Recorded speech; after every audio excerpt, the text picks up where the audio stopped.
Mi nombre es Andrés Padilla y explicaré el punto 1. Bueno, en nuestro primer punto nos piden realizar la tabla de distribución F de Fisher. Pero para esto primero vamos a mostrar cómo es una tabla de distribución F. Vemos que B1 en la primera columna están los grados de libertad del numerador, B2 serían los grados de libertad del denominador, en esta parte está el área que está bajo la curva y aquí están los valores F. Bueno, ahora que ya sabemos cómo es una tabla de distribución Fisher, procedemos a ver a nuestro algoritmo. Primero leemos los grados de libertad del numerador, los grados de libertad del denominador y el área. Luego le decimos a nuestro usuario que nos diga qué cola desea, si la cola de la derecha, la izquierda o la central. Realizamos la fila 1 que, como nos dimos cuenta, en la tabla estaban los valores del área. Luego, para saber cuál es el número de filas total, tomamos la longitud del grado de libertad del numerador y los grados de libertad del denominador y los multiplicamos para saber el número de filas.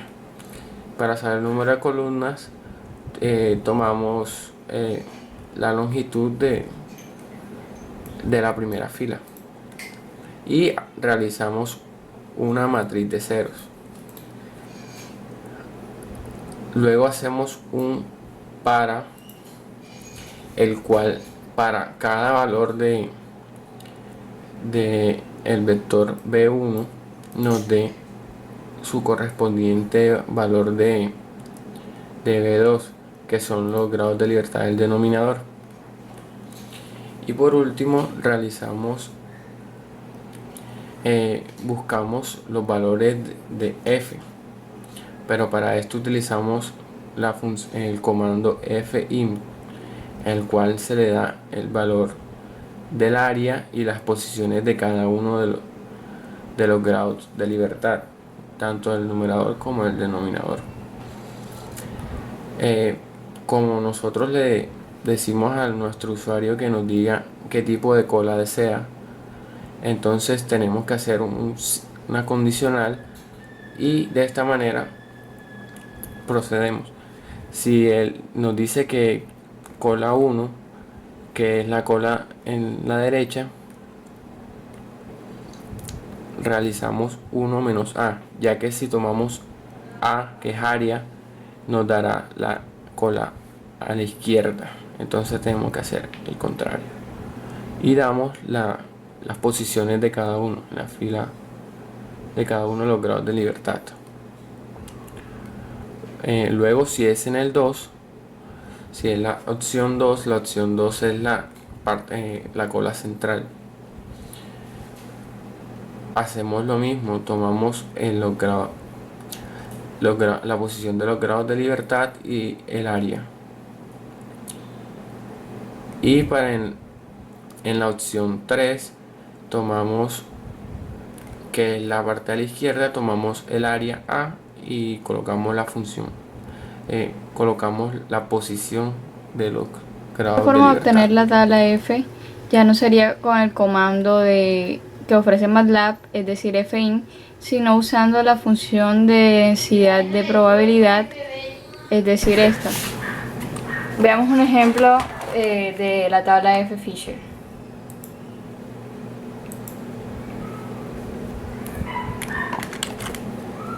En los grados de libertad del numerador colocaremos 1, punto y coma, 5, punto y coma, 17, por ejemplo, punto y coma, 28.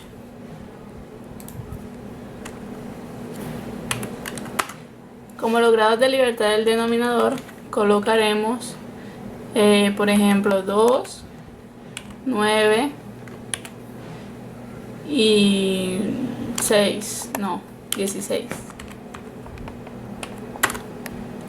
El área, por ejemplo, 0.4. Y colocaremos el número 2 para ver la cola central o área central. Como podemos observar aquí, se hace la tabla. Mi nombre es María Angélica Mercado y voy a explicar el Para el punto punto 2 procederemos de la siguiente manera. Aquí principalmente tenemos la ecuación del polinomio de Taylor y cómo se definiría para unos cadados desde 0 hasta n.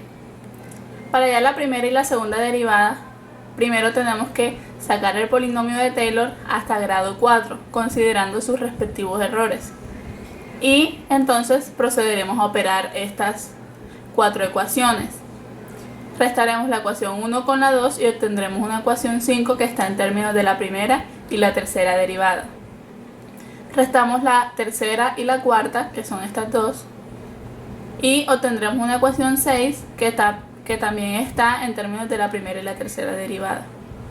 Para obtener la primera derivada, que es nuestro objetivo final, entonces tendremos que buscar la forma multiplicando y operando las ecuaciones 5 y 6 de tal manera que la tercera derivada se cancele y nos quede todo en términos de la primera derivada.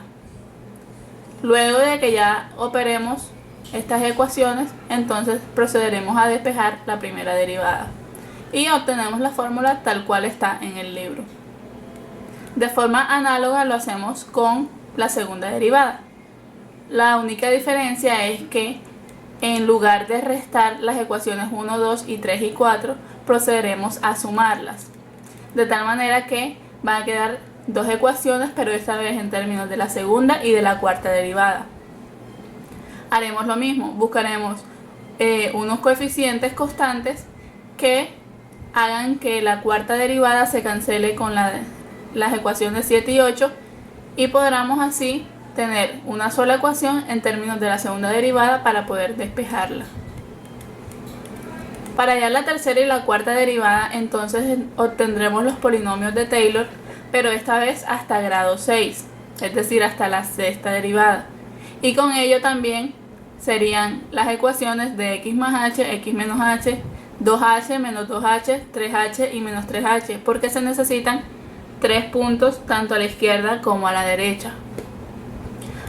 Procederemos de igual forma que en el ejercicio anterior, es decir, para obtener la tercera derivada restaremos primera con segunda, tercera con cuarta, quinta con sexta y tendremos 3 ecuaciones. Esta vez van a estar en términos de la primera, la tercera y la quinta derivada.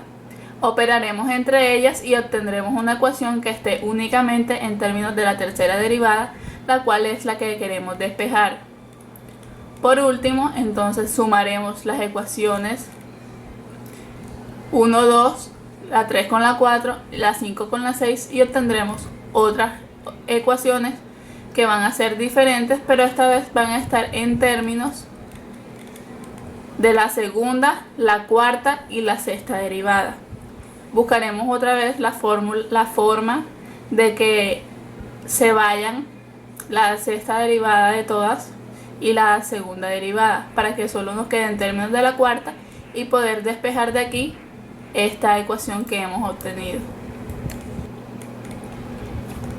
Para asegurarnos de que cuando el usuario haga clic en el botón de obtener derivadas, error y gráficas, toda la programación se realizará en la parte que controla este botón. El usuario deberá indicar el límite inferior, el límite superior y la función. En el para se realizarán varias cosas. Acá podemos ver que se van calculando las funciones necesarias para hallar las derivadas. Estas ecuaciones son las del punto anterior. Y también se irán calculando los puntos para más adelante hallar el polinomio de interpolación.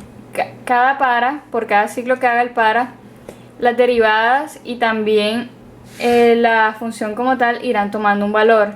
Estos valores los vamos almacenando en matrices de 2 columnas.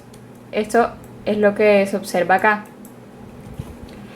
¿Para qué hacemos esto? Para que más adelante podamos invocar el algoritmo de polinomio de Newton, el cual nos va a interpolar esta nube de puntos. Y así podremos graficar tanto las 4 derivadas como el polinomio de interpolación. Para la parte del error necesitaremos el valor verdadero que estará dado por el polinomio de interpolación que pasa por los n más 1 puntos. Estos n más 1 puntos fueron almacenados en la matriz MP. Esta matriz la pasamos por el algoritmo del polinomio de Newton para así poder graficarlo, que lo pide el ejercicio, y también para obtener la expresión analítica del polinomio. El error absoluto estará dado por P1, que es el valor real, y DY1, que será el valor calculado. Asimismo, el error relativo también estará dado por la fórmula. Veamos un ejemplo. Límite inferior 1, límite superior 6, función coseno de x, lo dividiremos en 30 intervalitos y hallaremos el error en 2.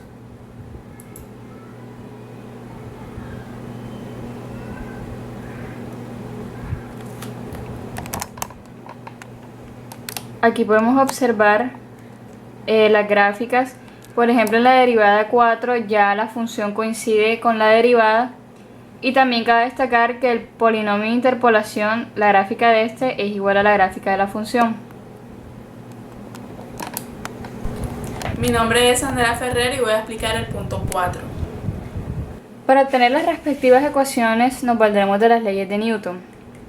Empezamos por hacer sumatorias de fuerzas en X y el resultado obtenido lo integramos 2 veces para pasar de la aceleración a la ecuación de X de t.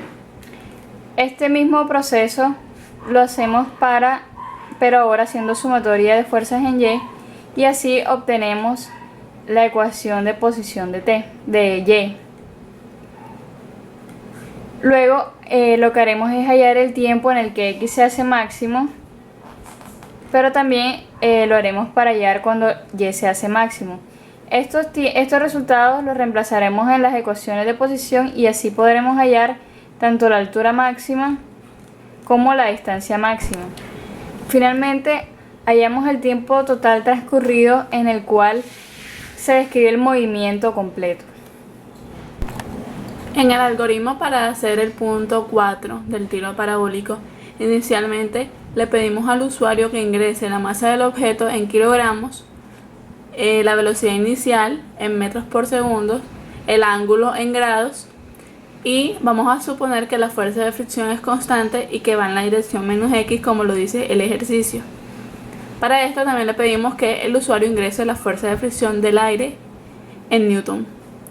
La gravedad la vamos a establecer como 9.81 y procederemos a escribir las siguientes ecuaciones: la velocidad inicial en x y la velocidad inicial en y, que por medio de triángulos equiláteros se saca velocidad inicial por coseno del ángulo y la velocidad inicial por el seno del ángulo, respectivamente. Con las fórmulas también hallaremos el tiempo en x máximo que va a tardar en llegar otra vez a la altura cero, es decir, cuando ya la trayectoria finalice, y el tiempo en que alcanza la altura máxima. Estableceremos dos ecuaciones, una EDO1 y una EDO2, como funciones anónimas en las que escribiremos la expresión de x de t y de y de t.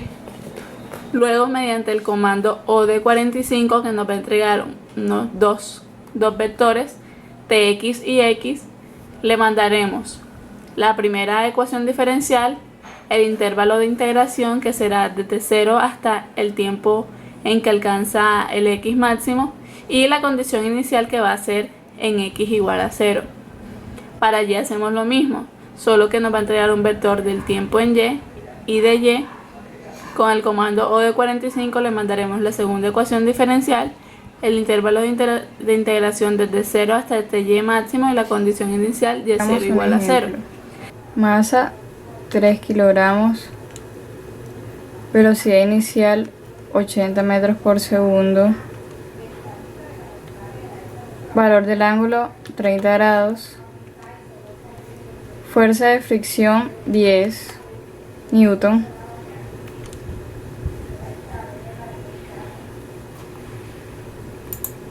y vemos la gráfica.